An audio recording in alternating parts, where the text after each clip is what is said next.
Hey Google, turn on studio light. Alright, turning the studio light on. What's up guys? Welcome back again for another video, and today we'll be having another parcel na galing kay Ma'am Jingy Torrejos, another legit seller from Cebu City. Okay, so what we have here, it is an Isuzu Elf Smoother E-Series 1:43 scale model. Okay, so before we open this parcel, just let me promote this page. HCE Shop Select, it is my personal page where I used to post some of my items for sale. Okay, so let's proceed to the unboxing of this toy.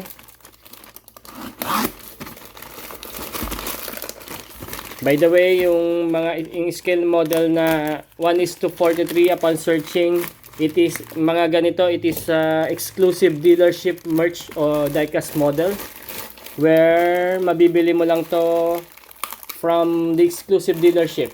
For example, sa Isuzu dealership mo siya mabibili, or maybe some of them are ginagawang giveaway. Chances are kakabili ka nito sa mga collector and some third party na stores na hindi ka makakabili ng straight sa Isuzu.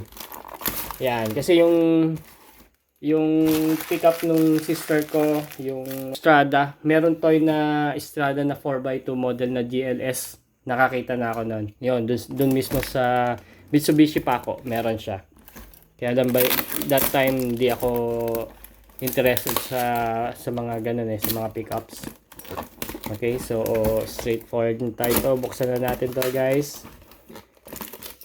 Ay, magandang additional to sa natin sa Isuzu collections, kasi meron tayong Isuzu na N-series na ganito, close van.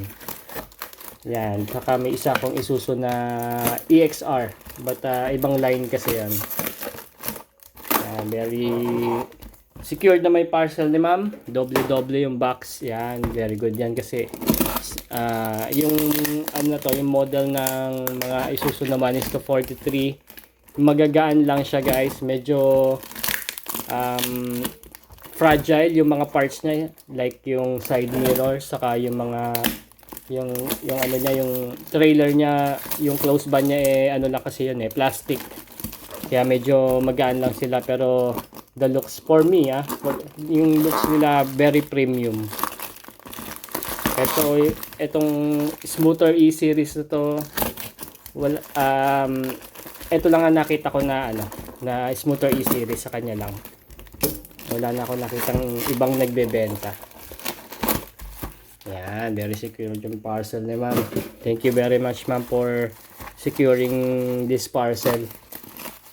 Important to, para kasi pre-love nga to guys, dito brand new and siyempre some of them may mga nabibili natin pre-love, may mga na tawag dito, may mga defects na, or may mga missing parts ganon. Okay, but this one yung nabili natin, medyo maganda pa yung condition nito. Aside from, hindi ako sure kasi nung nakita ko yung picture, hindi ako sure kung discoloration nga yung issue niya. Yan, ito siya.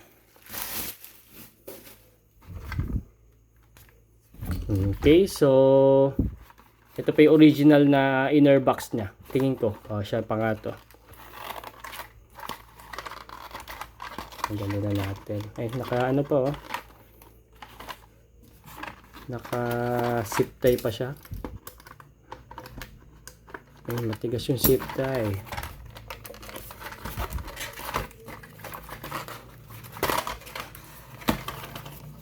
Yun, naka-stock pa siya, zip tie niya. Tanggalin muna natin to guys.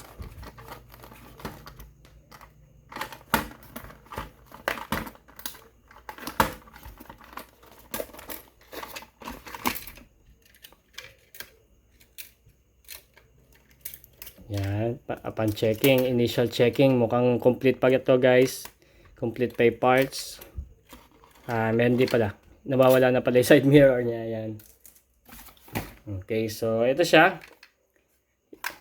Smoother E-Series to, o E-Series. Meron na tayong N-Series Okay, so straightforward tayo sa material ng toy na to. Ganyan ang look niya guys. Yan, yung E-Series na to. Ganyan ang itsura ng headlights niya. Naka-acrylic yung headlights. Die-cast tong head niya. Tapos, clear acrylic yung windshield saka yung side windows niya. Yan, very premium din yung looks niya. And this is a Japan truck. Sa left-hand drive yung truck niya. Yan. Okay, so dito sa side na to, yan, meron siya Isuzu Elf na logo pala dito. Yung pinaka tawag dito, yung plate number niya. Tapos fog lamps painted. Yan, nawawala yung isang side mirror niya. Dapat may side mirror dito. Just like this one. Ito, nakakabit pa. Yung side mirror nito, this is rubberized. Yan, talagang unang-unang nawawala sa mga ganyan.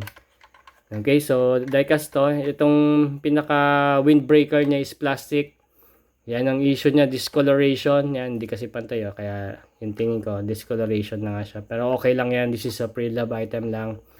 Okay, itong container niya is plastic. Itong close ban niya. Tapos, yan, yung pintuan niya, nabubuksan yan. Yan. Yan, it is plastic. May details sa likod ng plate number niya, Isuzu Elf nakalagay. Tapos yung stoplight niya and flashers, signal lights are painted. Okay, yun nakasulat sa kanya. The Ultra, ano yun?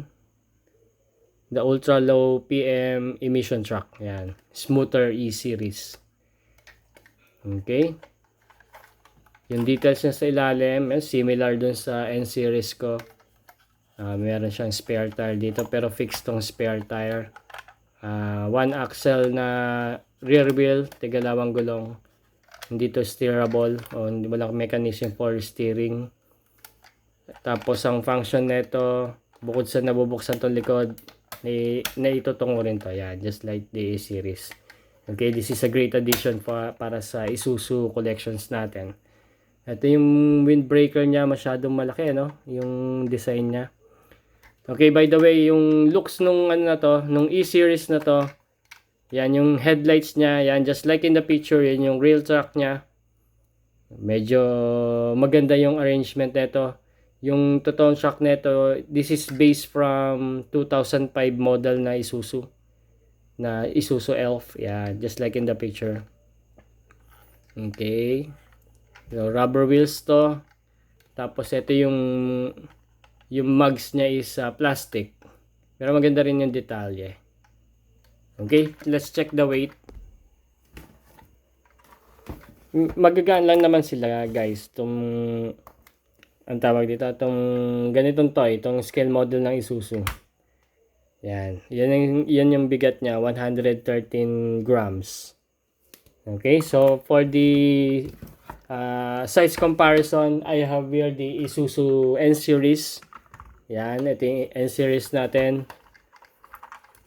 Yan yung pagkakaiba ng itsura ng face nila. Yan, di ba? Projector type yung Isuzu. Pero dito projector, yung ano lang niya, yung case ng headlight is projector type.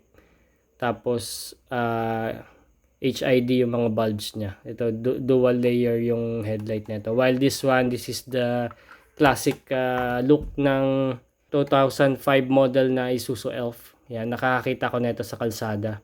Saka netong Elf na to. Yan, magka-size to. This is 1:43 scale. Yun lang ang pagkakaiba nila. Yung windbreaker nila, itong nasa top niyan, which is plastic. Tapos, yung mugs sila similar. Yan, pareha sila ng mugs. Yan, gaganda nila, no? Tapos, same sila ng container. Magkaiba lang ng design. Itong close band niya. Tapos, yung pinaka-tail light nila, okay. Si N-Series pala, nawawala yung dito niya, step board. May step board pala to. That's like this one. Yan. Yun pala yung missing sa kanya.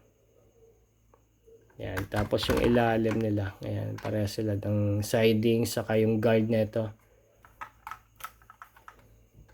Yan. Pareha sila na itsura.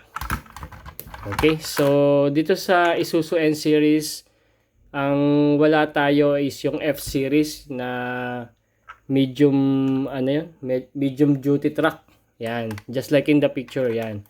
Yan, wala tayo yan. Itong E-Series ang pinaka mababang klase model nila among those two. Yan, ganyan siya.